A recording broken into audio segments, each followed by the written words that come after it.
시술은 그래도 이 절개를 이렇게 조금 해서 들어가기 때문에 전체적으로 감염 우려가 있기 때문에 수술실에서 네. 아주 깨끗한 환경에서 아주 이 정돈된 상태의 시술이라고 봐야 됩니다. 그러니까 그 이후에도 이제 주의사항으로 입을 너무 크게 벌려서 이게 약간 고정된 게 풀리지 않도록 주의사항 설명을 드리거든요. 그런 부분들을 잘 따르셔야 되고 일반적인 샤워를 하거나 세안을 하거나 메이크업을 하는 거는 요즘은 대부분 가능합니다. 네, 바로 일상생활이 가능한 예, 그 다음날 레이저 시술도 약간의 있죠. 부종이나 붓기가 네. 있을 수는 있지만 보통 메이크업이나 이런 거 할 수가 있습니다. 네, 부작용이 뭐 거의 없거나 있어도 아주 적은 그 예. 레이저 시술이긴 합니다만 그래도 그 피부에 자극을 준 상태이기 때문에 의사 선생님이 지시하는 내용들은 좀 꼭 지켜서 지켜야겠죠. 이렇게 잘 호전이 되도록 관리를 해주는 것도 분명히 필요할 것 같습니다.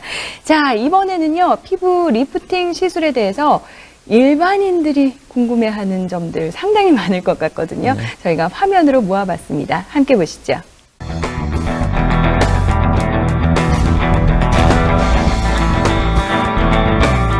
화장품도 피부 나이에 따라 다르게 선택하는 것처럼 피부 리프팅 시술도 다르게 시술해야 되나요? 피부과 리프팅 시술법이 많은데 그 중에서 나에게 가장 잘 맞는 시술법 어떻게 선택해야 하나요? 네, 보신 것처럼 요즘 그 레이저 리프팅 시술법들이 워낙에 많잖아요. 어찌 보면 일반인들도 반 전문가다 할 정도로 정보도 또 넘쳐나고요.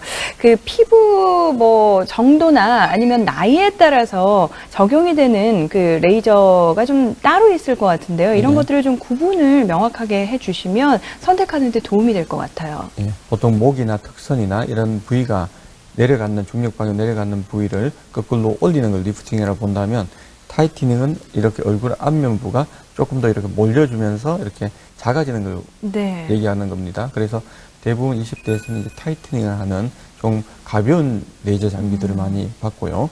30대가 되면서는 대부분 이제 색소 침착이 이제 올라오기 시작하기 때문에 그런 걸 예방하기 위한 색소 레이저나 이런 것들을 사용을 같이 합니다. 그러나 30대 이제 후반부터 40대가 되면 대부분이 거울을 어느 순간 내가 어느 날 네. 보니까 갑자기 처졌더라. 이렇게 하고 병원을 찾아오시는 분들이 많죠. 네. 그러나 그거는 갑자기가 아니고 서서히 왔지만 무관심하고 있다가 어느 순간 거울을 봤을 때 이제 네. 보이는 거죠. 그래서 대부분 우리가 40대 이제 노안이 오고 흰머리카락이 생기고 이런 노화가 올 때 똑같이 중력 방향으로 처짐의 노화가 옵니다.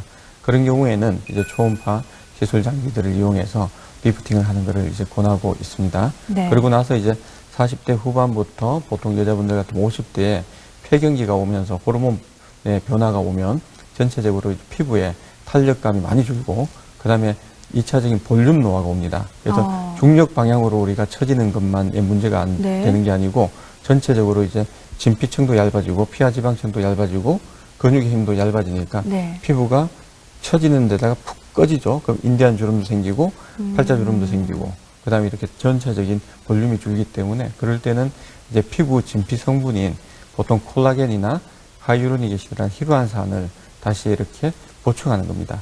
그러고 나서 이제 60대, 70대가 되시면 그러한 시술로만으로는 커버가 안 되니까 이제 예전 같으면 안면 거상술을 해서 전체적인 이제 당김 수술을 하는데 최근에는 이렇게 큰 수술을 받기에 또 겁을 내시거나 네, 네. 당뇨병을 가지고 있거나 이제 내분비 대사에 어떤 질환들을 가지고 있을 때 이제 수술하는 게 어려울 수 있습니다. 그런 경우에 고정형 실로 완전히 이제 당기는 시술만큼 이렇게 전체적으로 올리는 시술들을 같이 병행할 수 있습니다. 고정형 실이라는 예. 건 어떤 건가요?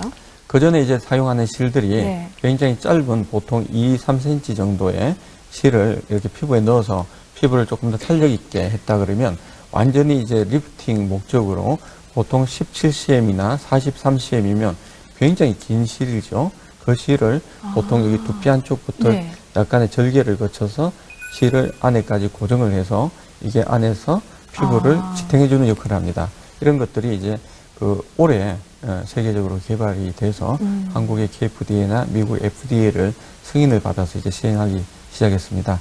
역시 이제 과학의 발달로 아마 향후에 더 많이 발전돼서 향후에는 비수술적인 모든 시술들이 많이 네. 발전될 것 같습니다. 노화 정도에 따라서 이제 그 레이저를 선택을 하게 되잖아요. 그런데 예. 또 개개인별로 나의 그 지금 피부 상태는 어느 정도 지금 노화가 진행이 됐고 어떤 상태인지 이게 체크하기가 좀 힘들더라고요. 꼭 예. 병원을 가서 예. 이렇게 확인을 해봐야 되는 건지 아니면 예. 자체적으로 좀 체크할 수 있는 방법이 있다면 소개를 좀 해주실까요? 예.